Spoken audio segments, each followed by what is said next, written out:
So narito na nga po ang pinaka-latest update natin sa Gilas Pilipinas. So as of the moment ay nagpapahinga po sila ngayon sa China para sa kanilang magiging unang laban nga po sa koponan ng Bahrain bukas po September 26. At ang magiging laban po nila ay gaganapin po sa oras na 1:30 PM Philippine time po yan.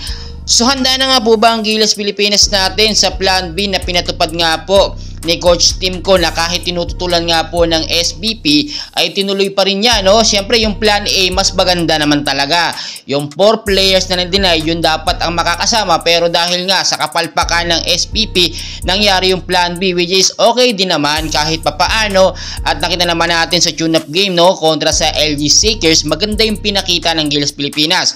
So balik po tayo, bukas ay makakaharap po ng Gilas Pilipinas ang kupunan ng Bahrain na pinapangunahan nga po ng kanilang star player, dating former PBA imports po ito import ito po si Wayne Chisem na naglilid nga po ngayon sa koponan ng Bahrain. At nakita naman natin malakas po na player ito.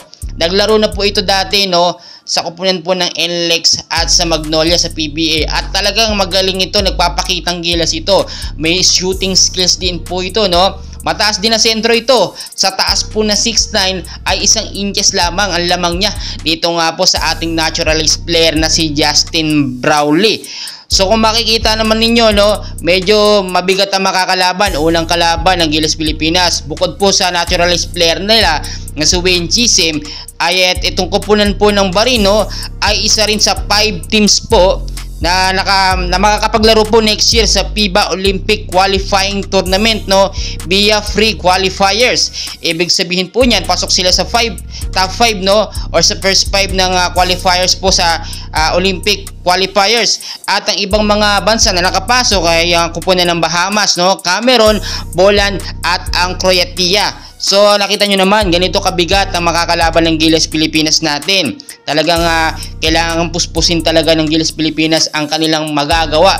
At si Justin Brownlee talaga kailangan kumayod kalabaw. Kailangan po baka puntos ito ng almost 25 to 30 points para manalo tayo Dahil kung makikita nyo naman, fully trained din talaga itong kupunan po ng Bahrain. Siyempre alam nyo naman ang Gilas Pilipinas natin, yung naging lineup, mabilisan po ito Dahil siyempre ilang linggo lang ang ating naging preparasyon para nga po dito sa Asian Games. Kasi kung yung naging lineup lamang ng FIBA World Cup, syempre makakampante tayo na kahit papaano papalag ang Gilas Pilipinas natin. Pero hindi naman natin sinasabi na mahina o hindi makakapalag ang lineup nga po ni Coach Tim Con. Tandaan nyo pong mabuti, Coach Tim Con po ito. Nung nakaraang FIBA ay malalakas naman po yung mga player, pero yung nagla-lineup nga po ay hindi naman malakas Pero ngayon dahil si Coach Tim Con ang head coach ng Gilas Pilipinas, kahit wala pong mga young Gilas player natin na nagpakitang gilas ditong huling FIBA World Cup ay malakas tali naman at mga veteranong player po sa PBA ang kanyang na-line up. So suportahan po natin ang ating Gilas Pilipinas sa kanilang unang magiging laban. Mabigat na laban po